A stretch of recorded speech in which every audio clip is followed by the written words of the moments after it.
Hello friends, it's Monday again and it's late in the day. I have had a busy day. I am a member of the Indie Decorative Artists chapter of the Society of Decorative Painters, and we had a meeting today, and so I spent my morning and early afternoon there, and then I went and visited a friend. So I'm just now getting back home and getting to the Monday Musings video for you today. I want to share with you some things, but first I want to show you a bottle that I have done. It was by this design is by Sue Alamond, and it was in the Paintworks magazine, the latest issue. And what I did is I took a wine bottle, and has a hole drilled in it in the back, and I have fed some lights into it. And then what I did is I took Decoupage, this product, and I stripped down, cut real newspapers into strips, just kind of tore them. Let's see, I might have a few of them here. Just took my newspapers and tore them into strips, and then I tore them into smaller pieces and layered them on to the bottle. First I put the decoupage on, and then I put the strip of newspaper over, and then I painted the newspaper with the decoupage, so you have it under and over. And then when the newspaper is dry, you go over it again with the decoupage, and it's a very, very smooth surface, very hard. And then I painted Sue Alamond's design on here, and it turned out really cool, really cute. You can plug it in and it lights up. I've got a little cork in the top, and so I thought I'd share that with you. You can find that in the current issue of Paintworks magazine. And then I wanted to share this card with you that I made. It was a free demo at Archivers, but it uses some stamps and some embossing, some pop-ups, and then I wrote in a white pen Merry Christmas on the inside. So I know a lot of you want to make some cards and stuff, so I wanted to share that with you. And then I've made some more. I came home and used the paper that I had available to me and made some more, and put them in little packages of 4.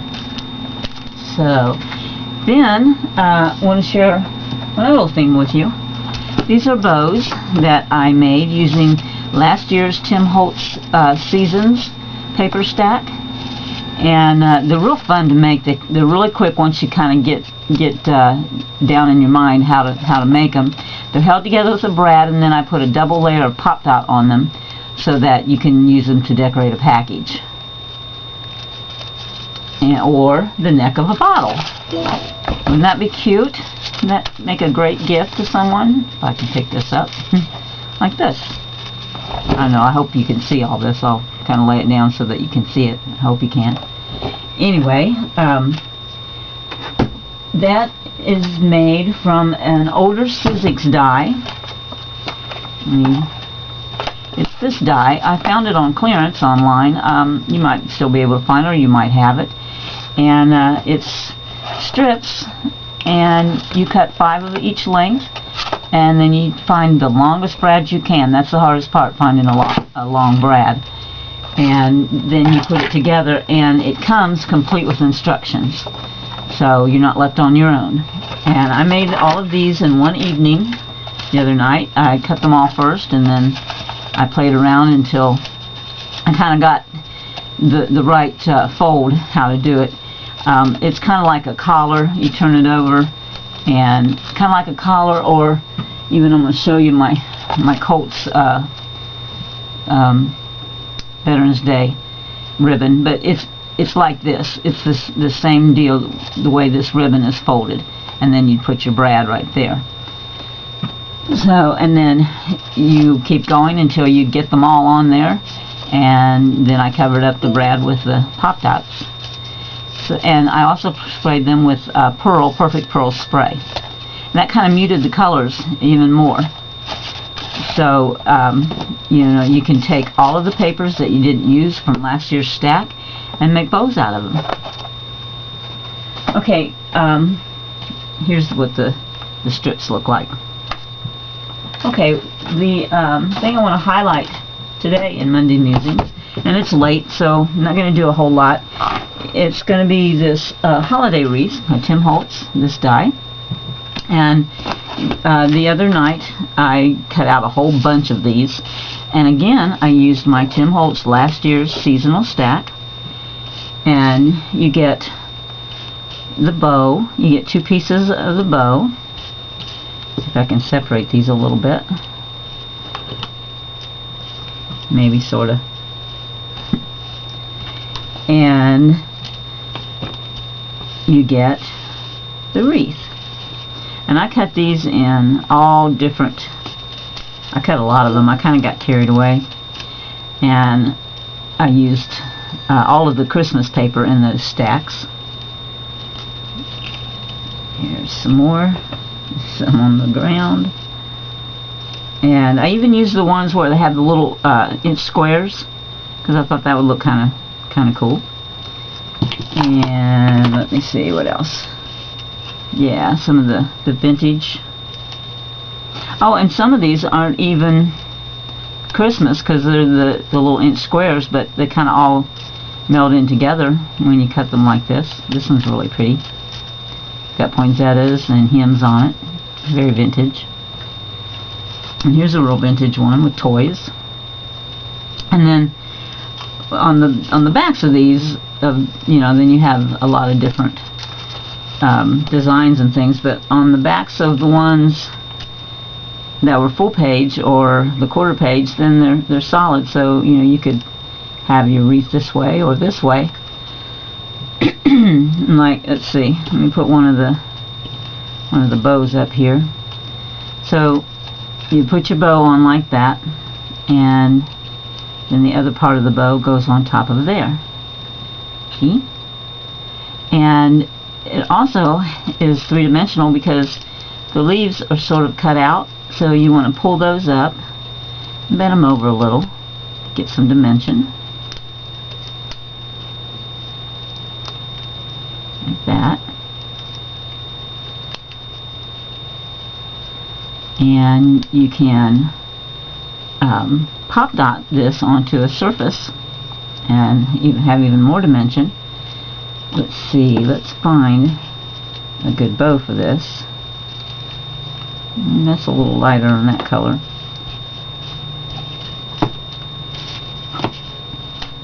I got a lot of them everywhere. Okay, so I'm not going to waste your time looking through all of these. I'll just pick out some vintage looking ones. And you can pop dot this bow on top of there as well and have some more dimension. And then what I want to do with them, get them out of the way, is I want to put them, you know, you can make a card with it. Make a really vintage card like this. See how cool that looks on a card? But first I want to ink around the card, and I want to get one of my favorite combinations of Evergreen Vow and Vintage Photo. And let me grab the my little foamies. Okay, so I'm going to put each one of these on an applicator, and I'm going to start with Vintage Photo. Put ink on my applicator, and I'm working on my craft sheet. So you want to remember to start off of the craft sheet and come on with circular motion. The reason we start off the craft sheet is so that we don't get squares of ink on our card. It just comes in with a lot softer look.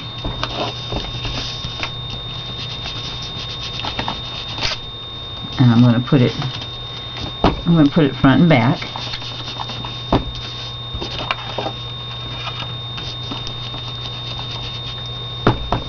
I have this great big table, but I'm only leaving myself about 3 inches in which to work. So I'm surrounded with stuff. I'm doing some craft shows and working, you know, burning the candle at both ends, trying to get enough inventory. And So all of my paints and all of my dyes and all of my paper are all sitting around me everywhere with almost no room, no elbow room. Okay, so cut vintage photo on, and now I want to come in with the evergreen bough. I'm going to ink it up just the same, and I'm going to start off of the page just the same way, and I'm going to just kind of work that in with that vintage photo. I'm not putting it as thickly as the vintage photo. I'm just kind of making it, it's almost like a verdigris, or you know how copper turns green when it's out in the elements, so it's kind of that idea a little bit. I think I might want to come back in here with the vintage photo and color in some of my center. I think I want to get rid of that plain beige because it's just a little too clean looking, so I'm doing that. And then very, very faintly just tickle that evergreen bough around. So now I have a really aged looking card, and I want to put, there we go, I want to put my wreath on there. Let me grab some pop dots. First I'm going to anchor my wreath on there. There's a little bit of adhesive just right on the top. Okay, I'm going to put that right about there. Okay, let me grab some pop dots real quick.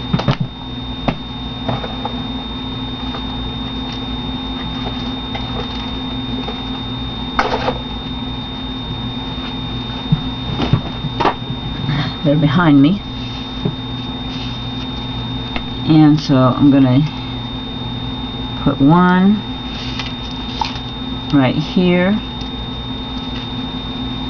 and then I'm going to adhere this bow.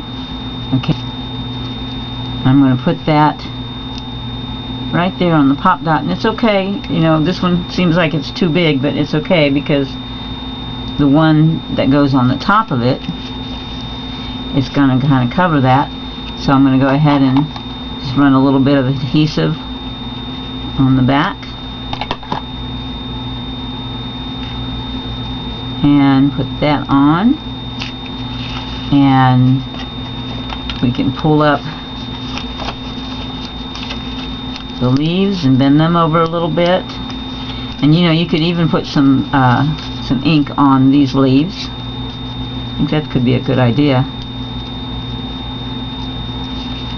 Okay, I'm going to grab a finger sponge.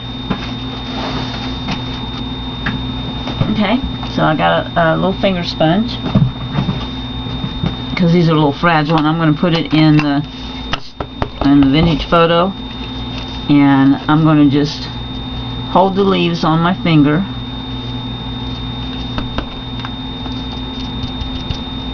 and ink them a little bit. I'm left-handed, so it's a little bit hard for me to show you. Most of you would do this right-handed.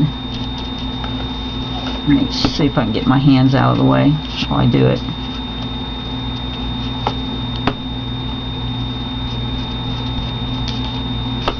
Now, I could have done this before I put it on there, but actually I think that the fact that the wreath is anchored at the top is kind of helping.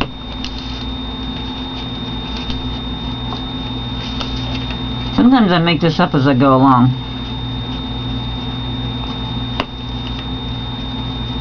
Okay, put a little bit on the ribbons. Okay, so then we have a little bit more dimension. Now I'm getting it all over my card, so I need to lift it up. Yeah, this part I could have done before I put it on the card.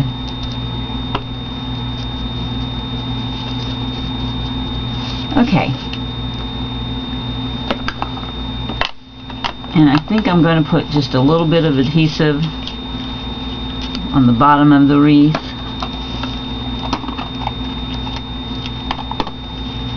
You could also pop dot it, but I think I'm going to just anchor it to the card. And then we would need to put sentiment on there. Okay, I'm going to use this stamp set by Hero Arts, and it's got a real fun font, and I think I like these.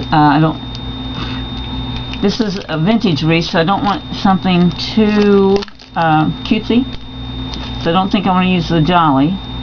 Good tidings with Christmas would be good. Merry Christmas to you. Christmas joy.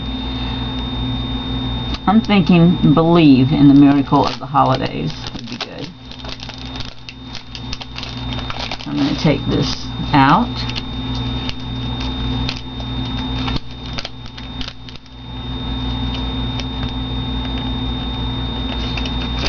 Now, you know, I'm going to change my mind because I want to show you this dotted font.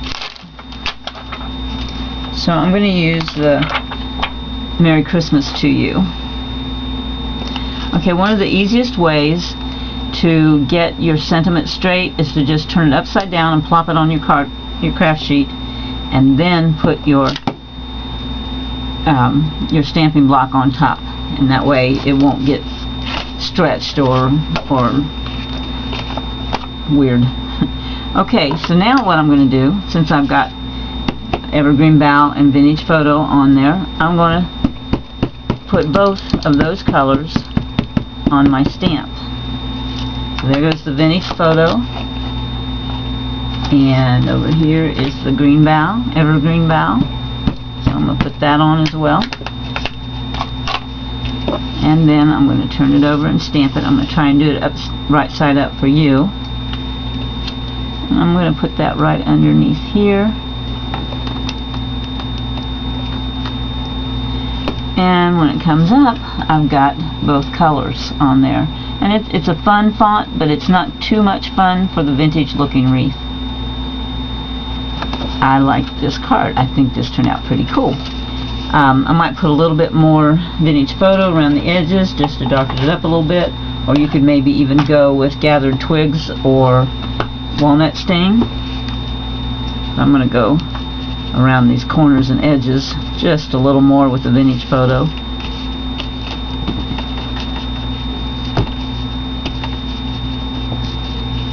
And on this edge as well. So then you have a really simple card, but it's quite elegant. It makes a nice statement. Vintage, if you like vintage, or you can use some happy papers, some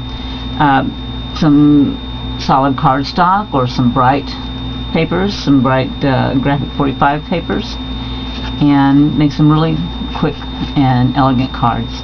So I hope you like this week's Monday's musings, and I'll see you next week, and I'll try not to be so late in the day. Bye.